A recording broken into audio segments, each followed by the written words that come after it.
todas y a todos ustedes la más cordial de las bienvenidas a la presentación del libro Poder y Deseo, la sucesión presidencial en México. Nos honran esta tarde con su distinguida presencia en este recinto universitario la doctora Ruth Zabaleta Salgado, distinguida catedrática de esta Casa de Estudios.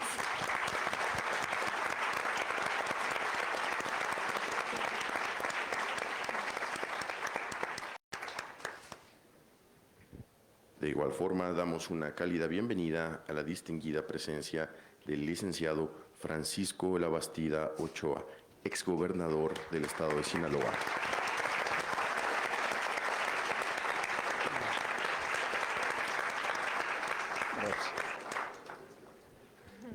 Con enorme agrado recibimos la distinguida presencia del licenciado Pascal Beltrán del Río, director editorial del periódico Excelsior y coautor del libro que se presenta esta tarde.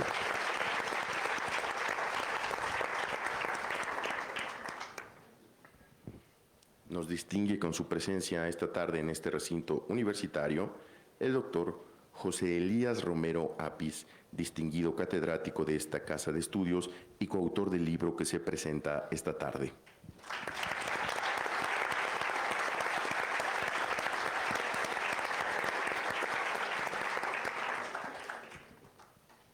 Presidiendo el presente acto, nos acompaña el doctor Raúl Contreras Bustamante, director de la Facultad de Derecho de la Universidad Nacional Autónoma de México.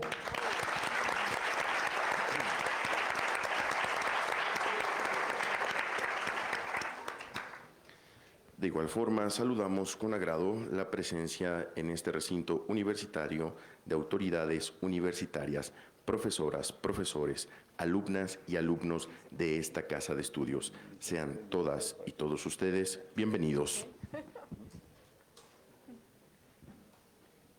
Para dar inicio al presente acto, escucharemos con atención el mensaje a cargo de la doctora Ruth Zabaleta. ¿Puedo pasar ya? Okay. Bueno, sí, aquí traigo el micrófono. Es que siempre que veo un presidium quiero pasar al frente. Ya me acostumbré. Sí. Te acostumbras. Bueno, antes que nada, es un honor haber sido invitada para participar en la presentación del libro Poder, Deseo, la sucesión presidencial en México, escrito por mi amigo Pascal Beltrán del Río y nuestro querido maestro José Elías Romero Apis, y además prologado por el distinguido y apreciable don Francisco Labastida. Muchas gracias. Por si fuera poco, me siento muy privilegiada por compartir este presidium con nuestro queridísimo director, el doctor Raúl Contreras Bustamante, quien se ha distinguido por su visión de estadista para mejorar la calidad de enseñanza en nuestra facultad, y ahorita mismo me acaba de enseñar el ranking ratificando que la Facultad de Derecho de la UNAM tiene el primer lugar en México y en Iberoamérica. Y por promover...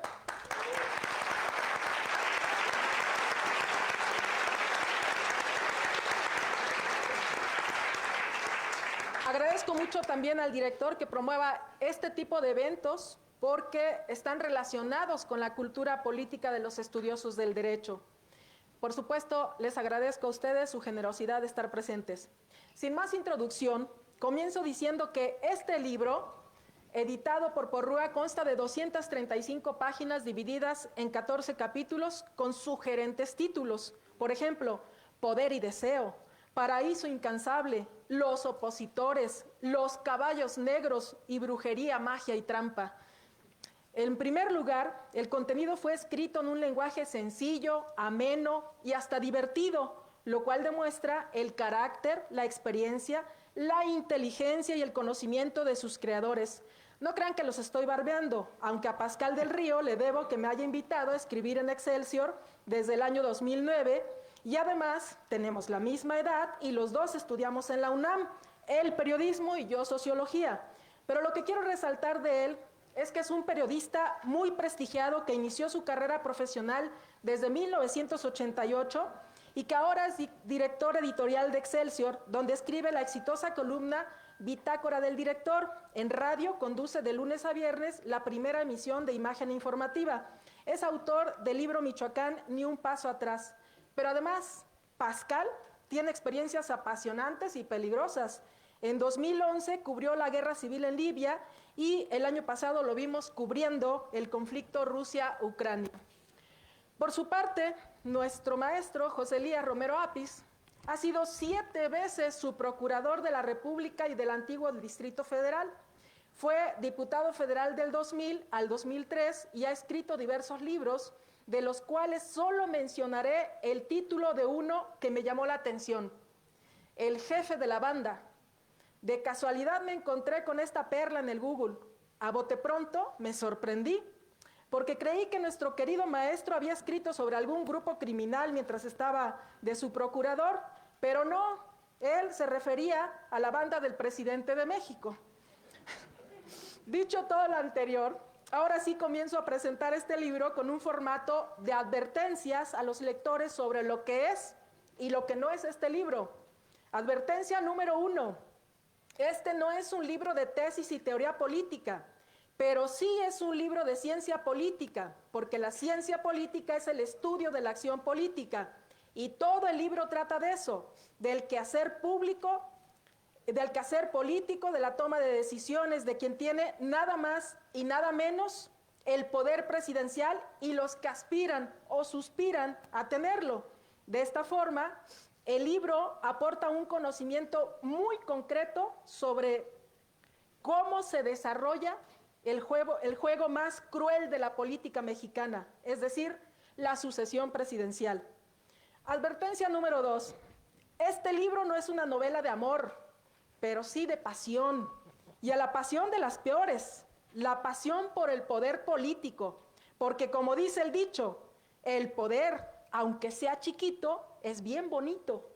Y aquí se habla del poder más grande al que puede aspirar el actor político, al poder presidencial. En ese contexto, el lector podrá conocer del fenómeno del tapado que sucedía cuando el PRI era hegemónico, pero se remasterizó en este sexenio mediante la figura de la corcholata. El tapado era el estatus que buscaban alcanzar todos aquellos que se encontraban cerca del poder presidencial, pero solo 15 individuos lo alcanzaron bajo las siglas de ese partido. ¿Cuándo? ¿Por qué? ¿En dónde? ¿Cómo? ¿Quiénes? Todo lo pueden leer en este libro. Advertencia número 3. Este libro no es un manual para lograr ser presidente de la República, pero si lo leen con atención, sí contiene la receta para no morir en el intento como Ícaro. Por esta razón, podrán descubrir por qué es fundamental para los políticos aprender el significado de la expresión romana sic transit gloria mundi y memento mori. Advertencia número 4.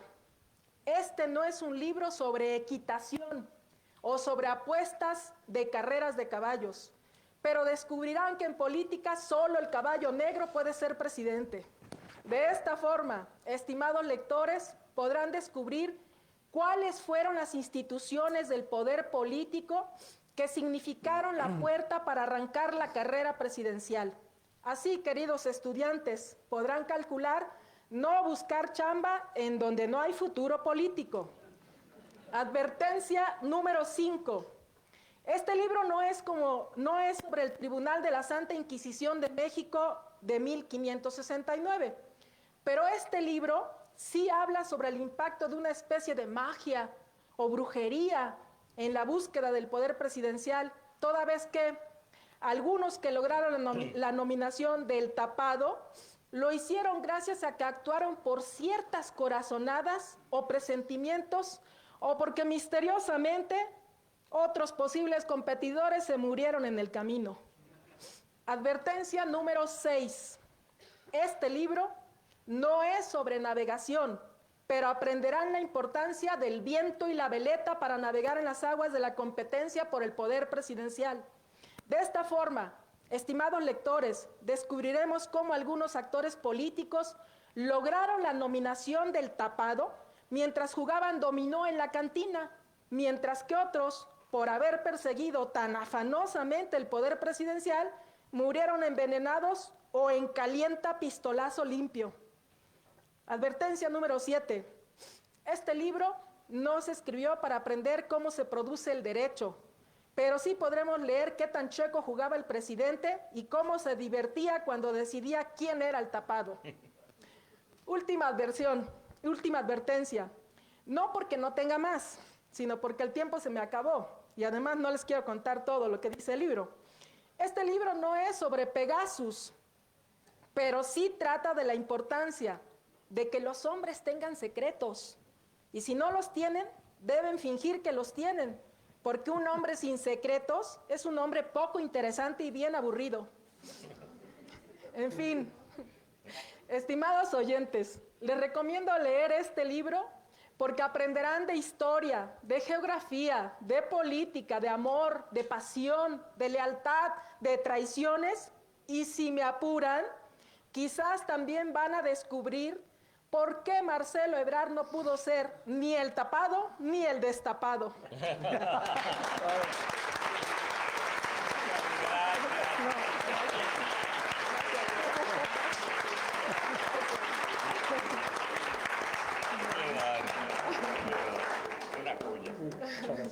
A continuación, escucharemos los comentarios a cargo del licenciado Francisco Labastida Ochoa.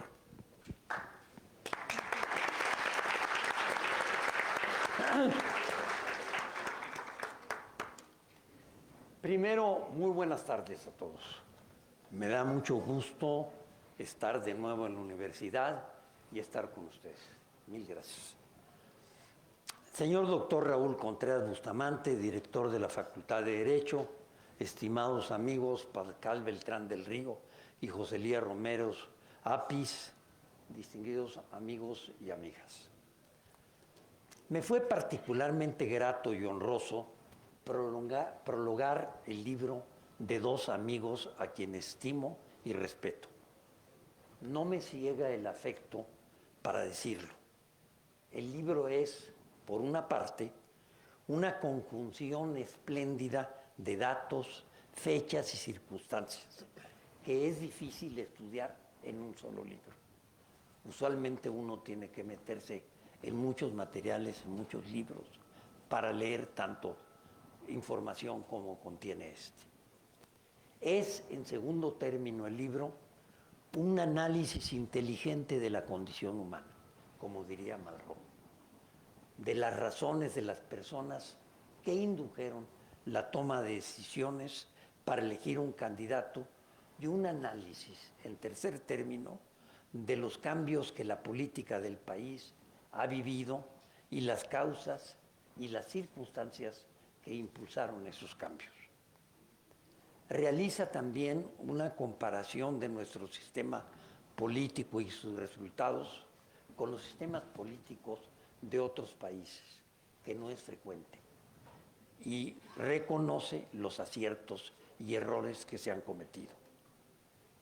Es, en síntesis, un libro que debe leerse, tanto por los que tenemos muchos años viviendo en el sistema político, como por los jóvenes que se están iniciando en el mundo de las leyes y que a lo mejor tienen curiosidad también por el sistema político. Yo diría que es un libro para leer con detenimiento, para estudiarlo, un libro bien documentado, bien escrito, con metáforas además que hacen muy agradable y fácil su lectura. Creo que Ruth y yo coincidimos en el juicio. Describe cómo se transformó el poder presidencial desde la época sangrienta en donde las sucesiones presidenciales se resolvían con los asesinatos de los oponentes, transitando por el arribo de los gobiernos civiles y posteriormente, la última etapa, la transición hacia sistemas, leyes y organismos que fomentaron y protegen la democracia en México. Analiza con objetividad cómo las circunstancias, problemas, éxitos y fracasos de los gobiernos y de los precandidatos impulsaron el arribo y el triunfo de los grupos políticos. Esa parte les va a interesar, creo, particularmente. A veces fueron motivados por las aspiraciones de la sociedad, de la gente, y a veces por la decepción con los gobiernos. Los dos factores influyeron, obviamente, en sentido contrario. Describe particularmente bien las luchas intestinas entre los precandidatos, sus equipos, que a veces son más duras entre los equipos que entre los precandidatos, y los intereses políticos y económicos que luchan por el poder, de la cual se derivan las decisiones básicas para el país, para los políticos y para los grupos económicos. Yo diría que es, en síntesis, un libro de lectura obligatoria. Me permito recomendarlo muy ampliamente. El libro incluye dos conceptos que tengo interés en ampliar. En el primero, porque tengo un enfoque más radical sobre los errores que se cometieron en la política económica del país. Y como estoy entre abogados, espero que disculpen que me meta en un tema que es mío. El segundo, muy de acuerdo con la institución en donde se presenta, en la Facultad de Derecho del UNAM, dejarles a ustedes la inquietud de qué formas jurídicas se pueden diseñar para que el país no incurra, o los gobiernos o los presidentes particularmente no incurran en los mismos vicios y en los mismos errores. En mi lectura personal, hemos tenido en los últimos 50 años 4 presidentes muy malos. O sea, 26 por 4, 24. La mitad de los 50 últimos años hemos tenido muy malos presidentes. El licenciado Echeverría inició el gobierno con una deuda externa de 3,000 millones de dólares. Voy a referirme primero a los dos presidentes, expresidentes priistas, que en mi opinión le hicieron muy mal. Y se los dije a ellos en su momento. Yo trabajaba con ellos.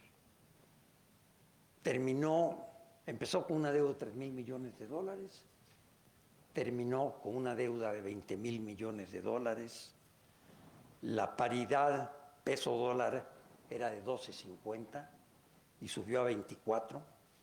El déficit de las finanzas públicas se desbocó, creció sin control en su gobierno y continuó con el presidente López Portillo, que cerró su gobierno con un déficit fiscal, perdón por decir cifras de economía, del 17% del PIB, solo para poner una comparación 3 veces más grande que la que tiene este gobierno en este año, que tiene el déficit más grande, y terminó expropiando la banca, metiendo la doble paridad y el control de cambios. Un desastre. Uno de los desastres que hoy tenemos en este gobierno, en este año, es Pemex. Perdón, yo fui secretario de Energía. Déjenme que me tome la libertad de hablar del tema. ¿Por qué es un desastre? Porque el país solo tiene reservas probadas de petróleo, certificadas para 9.5 años de producción. Y tiene reservas de gas. Y Pemex solo produce el 25% de la demanda nacional de gas, el 75% es importado, solo tenemos reservas para 6 años. Por supuesto, en el país hay más petróleo, el no convencional y el gas de lutitas, pero se han negado a explotarlo. Comento que es tan importante el asunto, dicen que tenemos más petróleo y gas de lutitas no convencional, que tenemos más que Estados Unidos. Nada más que para ponerlo como comparación, Estados Unidos era el principal importador de petróleo del mundo hace 20 años. Y hoy es el principal exportador de petróleo del mundo 20 años después. Produce más de 13 millones de barriles, más que Arabia Saudita, que Rusia, que cualquier país. Y nosotros tenemos una inmensa riqueza que está abandonada, porque tomaron la decisión de no explotarla. Y eso, bueno, la balanza comercial, en donde Pemex llegó a significar el 80% de las divisas del país, hoy tiene balanza comercial negativa de 25,000 millones de dólares. Solo para mencionar el tema de las refinerías. Hoy está de moda, por cierto. El gobierno ha apoyado a Pemex con 875,000 millones de dólares en los 5 años. El 80% de las pérdidas de Pemex se origina en refinación. Refinación ha perdido en los 5 años de gobierno cerca de 50,000 millones de dólares. Es absurdo, pero producimos entre 35 y 40% de combustóleo en las refinerías de México. Estados Unidos produce 1% de combustóleo en sus refinerías, nada más que el combustóleo vale $20 menos que el petróleo. Y cuando el producto terminado vale menos que la materia prima, yo diría algo huele mal en Dinamarca. Las 6 refinerías de México tienen 70 o 50 años de antigüedad, fueron construidas para petróleo ligero y superligero. Hoy usan petróleo pesado que tiene además 8% de azufre.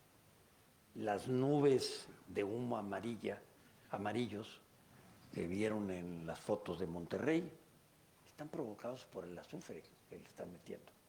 O sea, no solo producen CO2, sino dióxido de azufre. Lo comento porque es un problema que tiene una solución que no cuesta dinero. Es importante.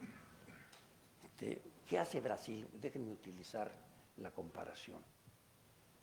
Brasil tiene, geológicamente hablando, características parecidas a las que tiene México. Tiene petróleo ligero en tierra, petróleo pesado en mar. ¿Qué hace con el petróleo ligero? Lo manda a Estados Unidos y el resultado final, y lo procesa, importa petróleo ligero y lo procesa. ¿Cuál es el resultado final? Gana $5 por barril en sus refinerías. México, ¿qué resultados tiene? Perdemos $34 por barril. Es decir, cuando la diferencia es tan grande, tan enorme, y se puede arreglar sin costo, uno dice, bueno, ¿quién no les avisó que tienen un problema? ¿Quién no sabe de la materia y les dice, oigan, lo tienen que corregir? Y además, corregirlo no cuesta nada. Cuento todo esto un poco para decir, los errores graves se cometieron en el pasado, pero también se cometen ahora. Y la inquietud que les quiero transmitir es que, en mi opinión, y puedo estar totalmente equivocado, se origina por el excesivo poder que el presidente de la República tiene en México. Ese es el fondo. Es decir, tenemos que buscar, y esa es materia de ustedes, no de los economistas. A nosotros nos toca plantear los problemas y a ustedes les toca resolverlos. Sí. ¿Qué reformas necesitamos en las leyes, en la Constitución, para que el poder del presidente sea un poder acotado? No puede ser que una persona, sea hombre, sea mujer, tenga tanto poder. No puede ser que le controle el legislativo, que intente controlar el judicial, que maneje él solo el ejecutivo. No debe ser, no es bueno para el país. Tenemos que construir, esa es mi opinión, pero insisto, yo planteo nada más las necesidades y a ustedes les toca solucionarlas. Tenemos que buscar la forma de acotar los poderes del presidente de la República. Lo digo con toda tranquilidad, porque esta inquietud la tengo hace cerca de 50 años. Yo obviamente no he logrado nada, pero voy a seguir machacando, porque estoy absolutamente convencido de que es conveniente para el país acotarle las facultades al presidente de la República. Con cambios en la Constitución, con los cambios en la Ley de Hacienda, porque hoy Hacienda puede hacer lo que el presidente le diga y actúa con toda libertad y sin ninguna sensatez en muchas de las ocasiones. Entonces, tenemos que quitarle también facultad a los partidos, porque solo se reeligen los diputados, los senadores y los presidentes municipales que deciden los presidentes de los partidos. Y tenemos que quitar también la cláusula del 8% de la gobernabilidad que se le da a los partidos que tienen de mayoría de votos. Hablo del tema con toda tranquilidad, porque yo lo hice en Sinaloa cuando era gobernador. Y claro, el siguiente gobernador cuando llegó la quitó automáticamente. Dijo, este gobernador está loco. El mejor diseño de esto está obviamente en el conocimiento y en la mente de ustedes. No de un pobre economista que viene a platicar del tema con ustedes. A mí solo me toca plantear una necesidad en la cual firmemente creo y que con toda tranquilidad y con pleno convencimiento me permito transmitírselos a ustedes. Si ustedes logran acotar las facultades del presidente, le van a hacer un gran servicio al país. Muchas gracias por su atención.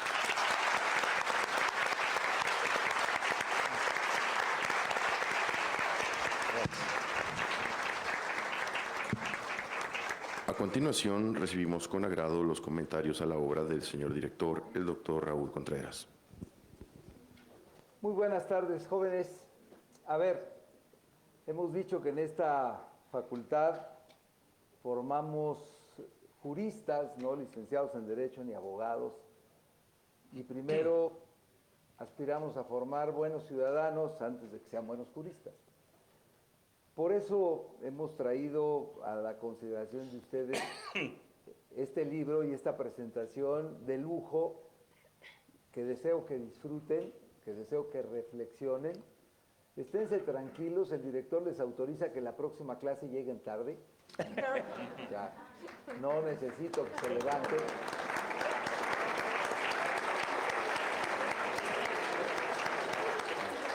Porque es un acontecimiento muy especial, miren, el que puedan tener ustedes frente a sí a un personaje como don Francisco Labastida, que fue 3 veces secretario de Estado, Agricultura, Energía, Gobernación, gobernador de Sinaloa y candidato a la presidencia, que tengan a un universitario que es un periodista de excepción en México, que dirige Excelsior y que dirige pues toda la cuestión noticiosa de imagen, y que además de que hace 10 cosas que no me ha querido explicar cómo le hacen el software, se haya dado el tiempo de escribir este libro, que esté Ruth, que ya la escucharon ustedes, que fue una de las mujeres precursoras que llegó a ser presidenta de la Cámara de Diputados, y que esté mi querido maestro y amigo José Elías Romero Apis, que ya escucharon cuántas veces fue su procurador, y que escriban este libro y que se presente en este momento. Yo les platicaba a ellos en la reunión previa que hago un ejercicio para demostrar lo que se está viviendo en este momento con la juventud. Y yo les quisiera preguntar a los jóvenes que están aquí para que ellos confirmen que no lo tenía yo arreglado. Levanten la mano, jóvenes estudiantes, a quien ya los haya buscado un partido político para invitarlos a ser militantes.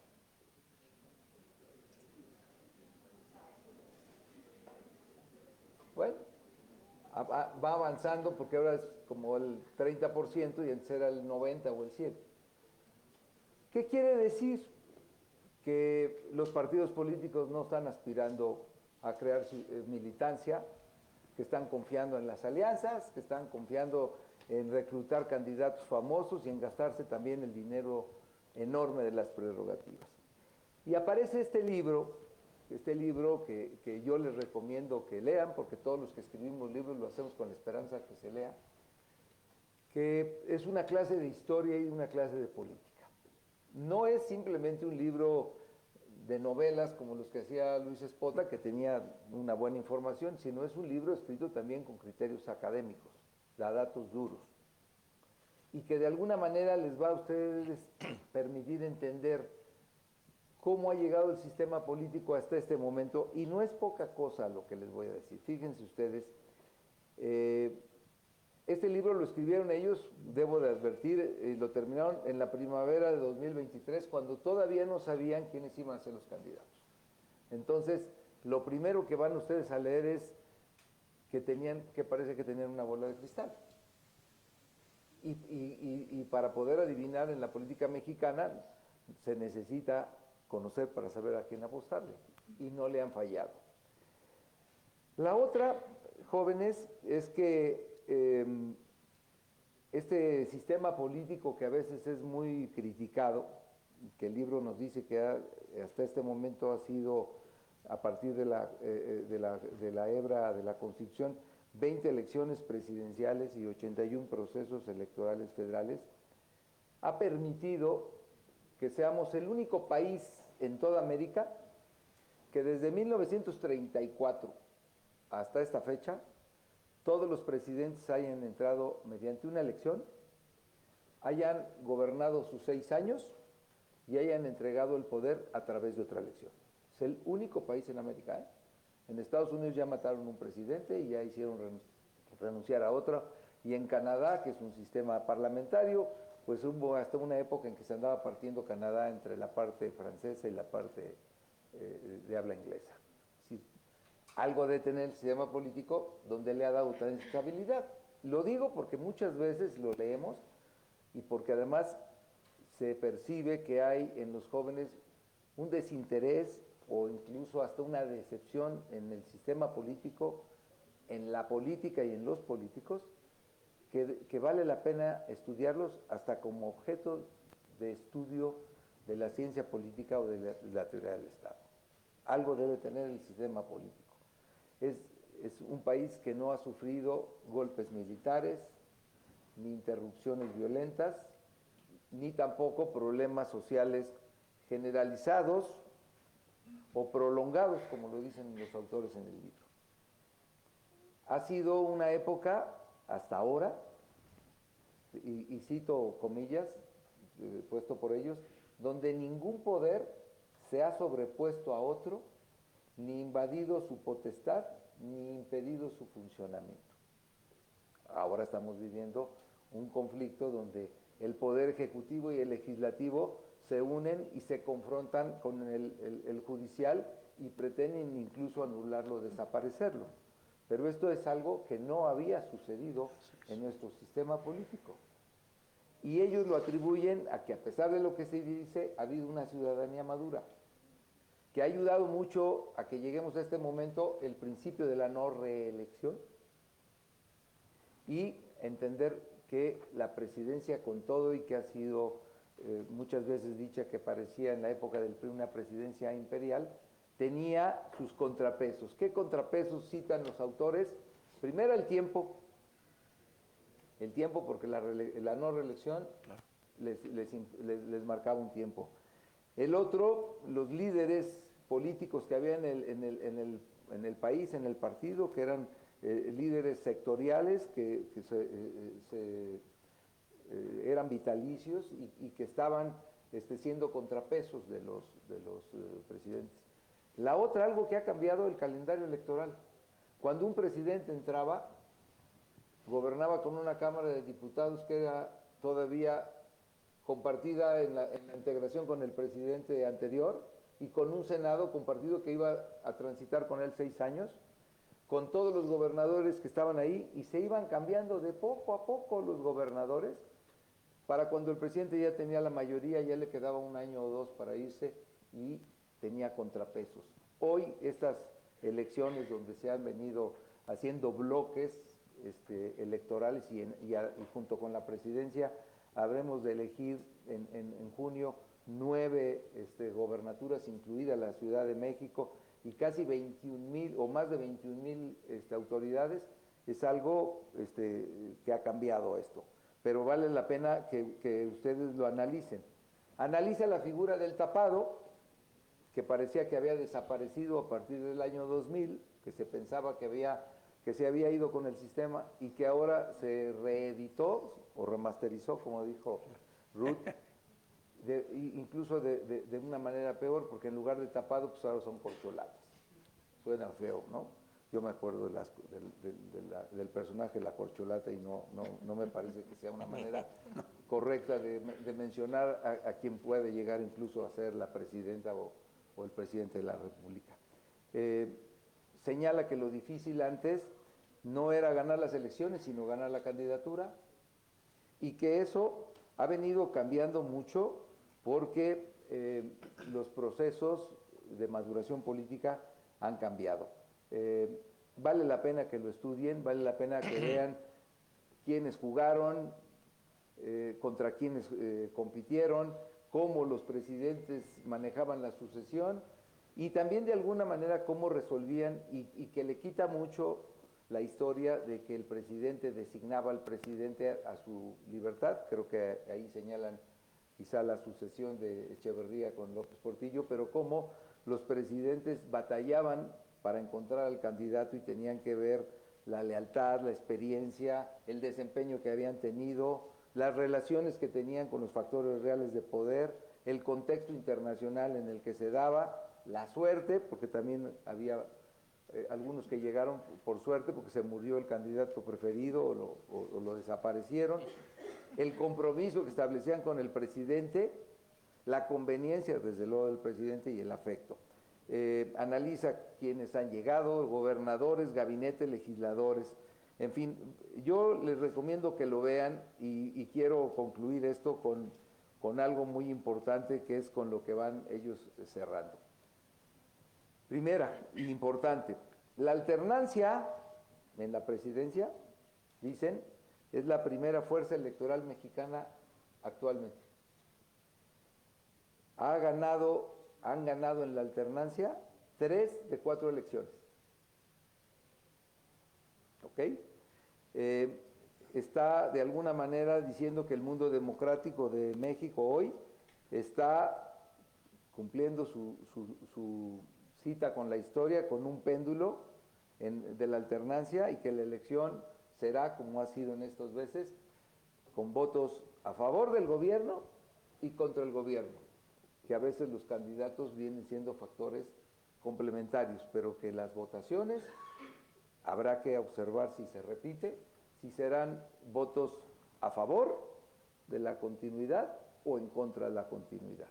Así que las candidaturas son importantes, pero en este momento de la historia, por lo menos del año 2000 para acá, no son tan determinantes como lo eran.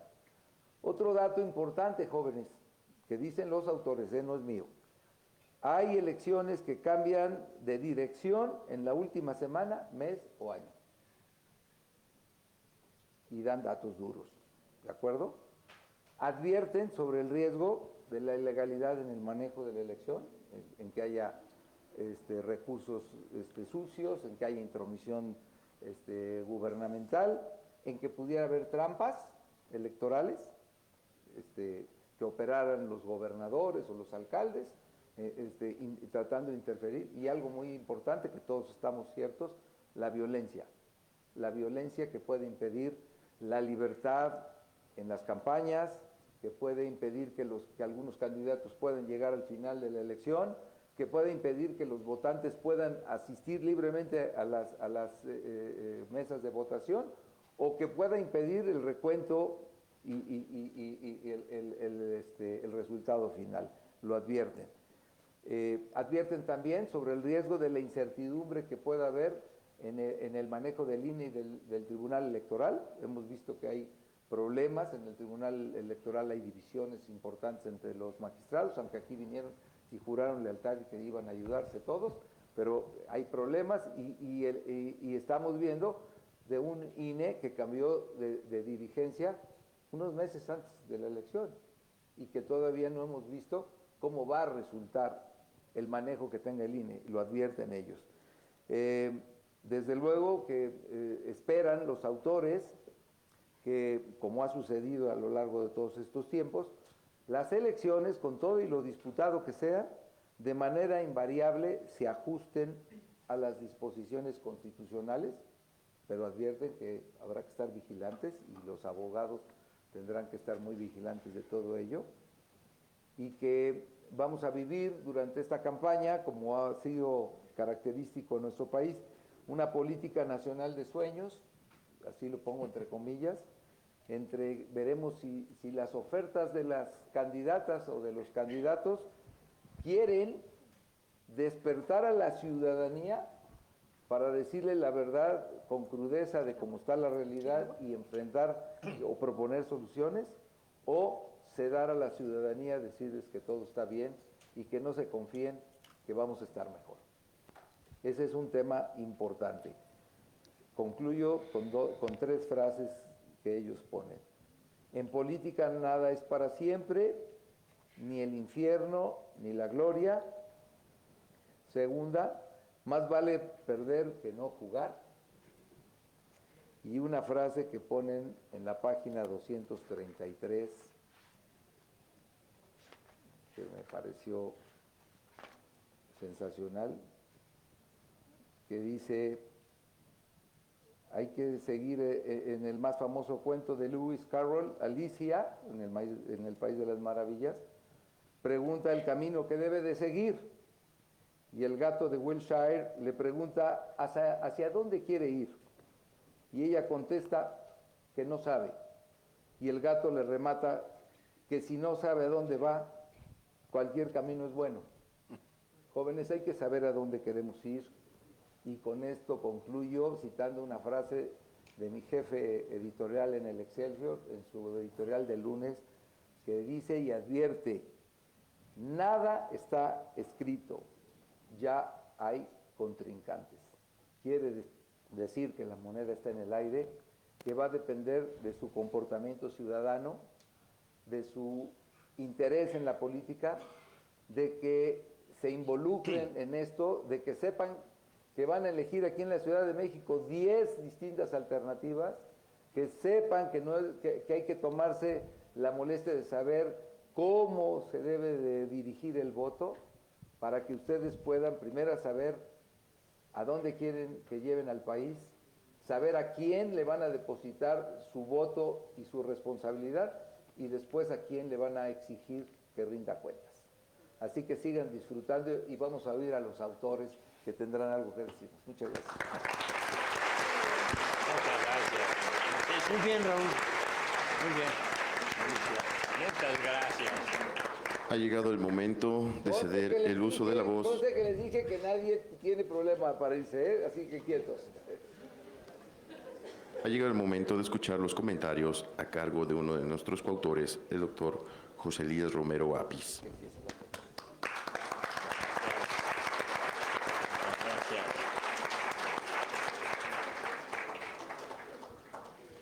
Este es el cambio de turno. Sí, se conoce.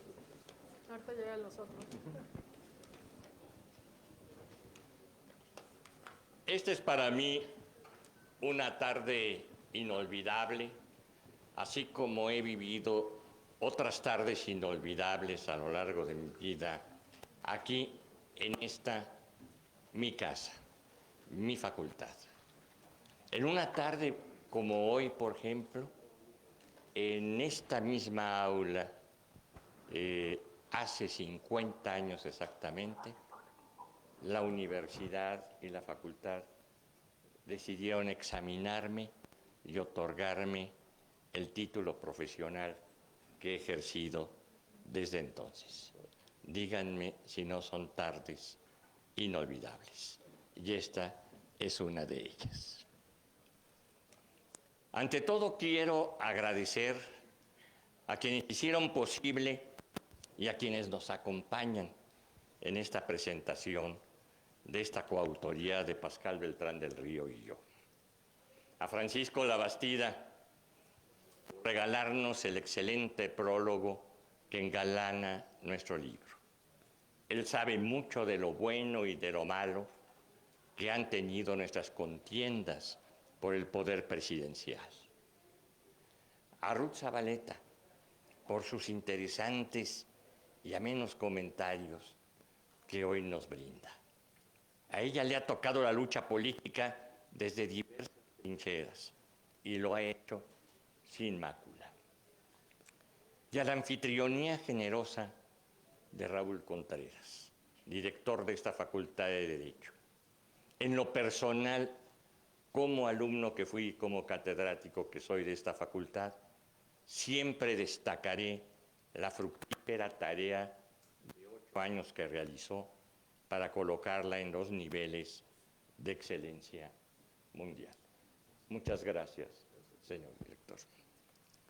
Quiero agradecer a los editores José Antonio y José Miguel Pérez Porrúa, así como al puntual cuidado productivo de José Castellanos, a nuestras familias, esposas, hijos y nuestros amigos que tanto nos alentaron. Mucho agradecemos a los jóvenes, porque ellos fueron nuestra inspiración motivadora. Lo que narramos del pasado fue para ellos, para que ustedes lo conocieran, no para quienes lo vivimos.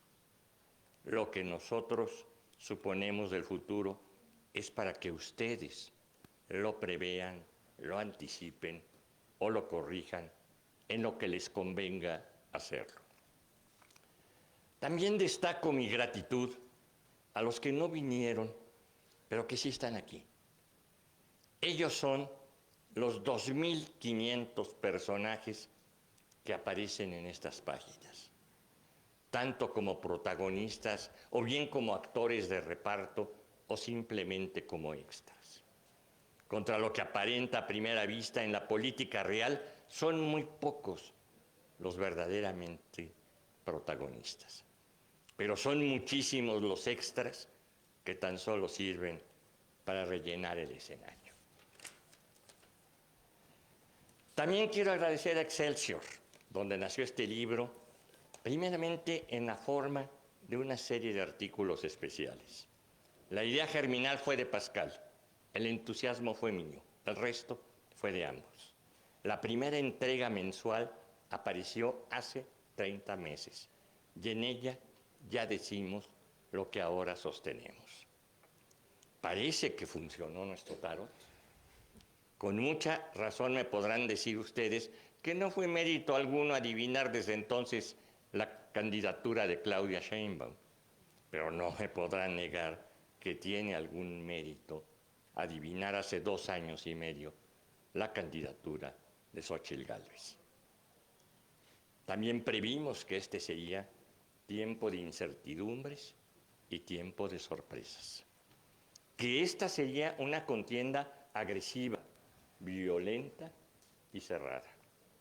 Que en ella no se enfrentarían personas, sino oposición, como lo ha dicho nuestro director.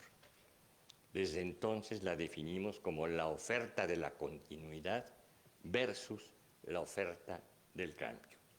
Es cierto que no sabemos ni nos dicen la continuidad de qué, ni el cambio hacia dónde, pero habremos de descubrirlo. Los dos bandos son muy fuertes. El de la continuidad tiene la fuerza del gobierno, el del cambio tiene el poder de la inconformidad. Vivimos tiempos de incertidumbres y tiempos de sorpresas. Ese es el signo característico de las contiendas de relevo en el mundo democrático a lo largo de lo que va del siglo XXI. Es cierto que hay temores y hay rumores. He escuchado sobre los fantasmas de boicot electoral, de sabotaje mafioso, de anulación de elecciones, de remoción postulatoria, de la suspensión constitucional, del interinato presidencial, del maximato, del minimato y del magnicidio, por mencionar tan solo algunos y omitiendo muchos otros más. Pero hay factores mexicanos que nos deben dar confianza. El más importante es que tenemos un país altamente institucionalizado. Funcionan muy bien las elecciones y los tribunales. Las instituciones privadas son muy recias y la excelencia de la ciudadanía y de la sociedad civil. Fuera de la pantalla de la película política, hay millones de personajes invisibles y anónimos. somos nosotros, los ciudadanos. En las democracias, todos los gobernantes son transitorios, más transitorios mientras mejor funcione la democracia. Solamente nosotros somos permanentes. Solamente nosotros nos quedamos después de que ellos se van. Solo nosotros les contaremos a los que siguen lo que sus antecesores hicieron con nosotros, lo que nos cumplieron y lo que nos engañaron, lo que nos quitaron y lo que nos quedaron a deber. Es tiempo de incertidumbres y es tiempo de sorpresas. Y aún nos faltan muchas. Lo más normal es que unos ganen y que otros pierdan, como suele suceder. Lo mejor sería que todos ganáramos, como ya ha sucedido. Y lo peor sería que todos perdiéramos, como también ya lo hemos sufrido. Pero a lo largo de muchas décadas los mexicanos hemos construido un gran país y una verdadera potencia. No hagamos nada para que se nos deshaga, ni permitamos que nadie nos lo destruya. Estoy muy seguro de que cada día y cada generación México será más infalible y México será menos inefable. Muchas gracias a todos.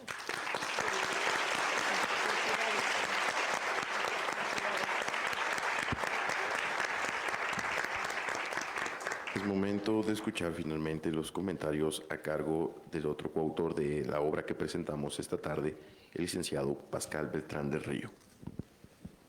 Muchas gracias. Me toca la difícil tarea de cerrar esta mesa, sobre todo después de tan buenas participaciones de quienes me acompañan aquí esta tarde. Para mí es un enorme gusto estar aquí.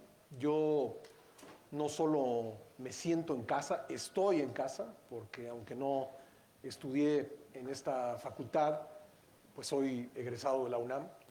Y bueno, quiero pues agradecer la invitación a la Facultad de Derecho, a su director Raúl Contreras, felicitarlos por el ranking, por el lugar alcanzado de excelencia. Y bueno, decirles que la Facultad de Derecho no solo es la mejor facultad de Derecho del país, es la mejor facultad de la UNAM, después de la FES Zacatlán, claro.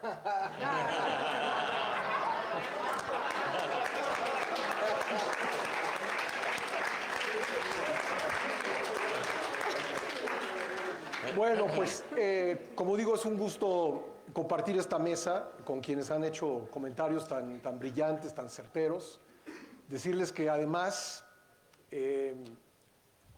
4 de nosotros, no diré quién no, escriben en el periódico Excelsior. Hay uno que se resiste, pero que pronto voy a convencer para que pronto sea también un articulista regular de nuestro periódico, pero bueno, es gran amigo como todos los que están aquí presentes y de verdad agradezco mucho esta compañía. Para mí, como dice Pepe, es también una tarde gratísima y bueno, la verdad es que lo siento como la coronación de un esfuerzo de redacción, de investigación, de mucho tiempo y bueno, la verdad es que no veía yo cuando estábamos en medio de este ejercicio el momento que íbamos a presentarlo, pero bueno, por fin llegó y pues llegó de la mejor manera. Pues yo preparé algunos comentarios, no son muy largos, pero bueno, es uno de los ángulos que me parece que quisimos resaltar en el libro. La historia de las sucesiones presidenciales en México, ha habido 18 de ellas ya concluidas en la actual era constitucional, sin contar los 3 interinatos. Es la historia de las razones que tuvieron hombres y mujeres para buscar el cargo de mayor importancia que otorga la República, así como las de los mandatarios en turno para impulsar o bloquear sus aspiraciones. Sin embargo, es también la historia de cómo se desprendieron del poder, casi siempre a su pesar, aquellos que conquistaron la cima.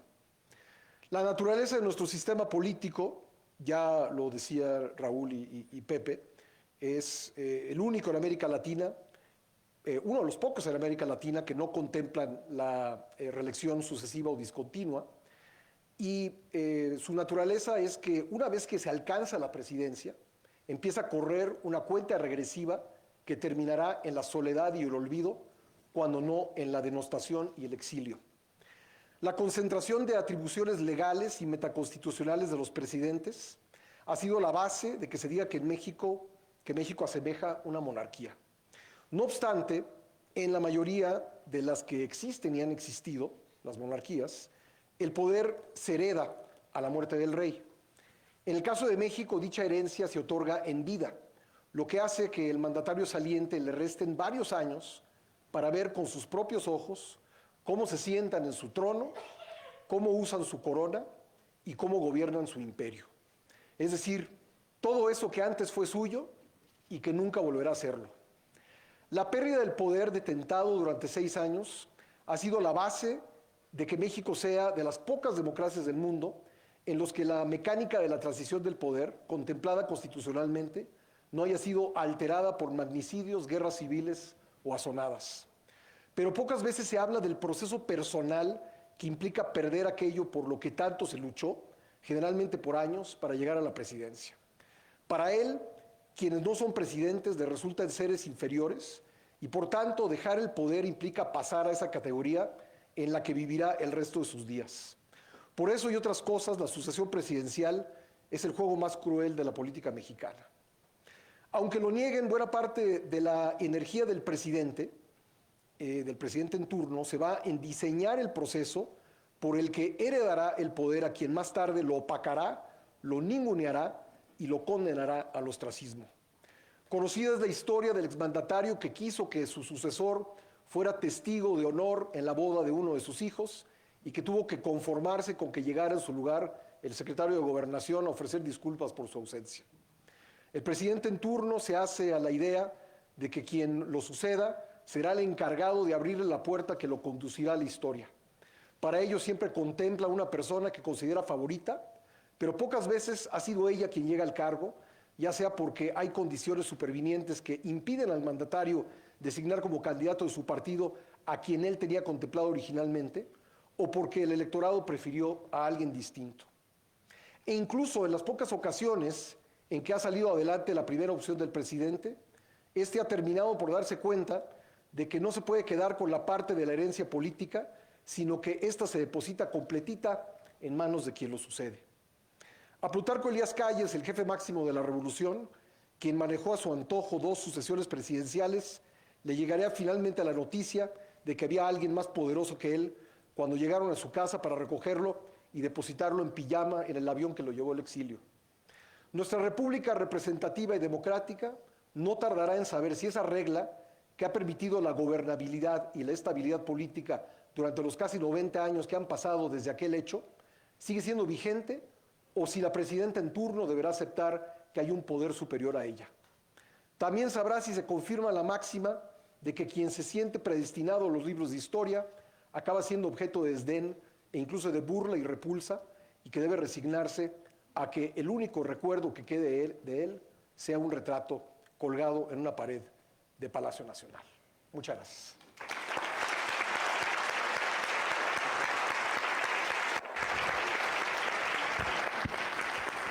Le van a tirar mi libro sobre la toma. De esta manera damos por terminado el presente acto. La Facultad de Derecho les desea a todas y a todos ustedes una excelente tarde. México, Puma, Universidad. ¡Goya! ¡Goya! ¡Cachún, cachún, ra, ra! ¡Cachún, cachún, ra, ra! ¡Goya! ¡Universidad!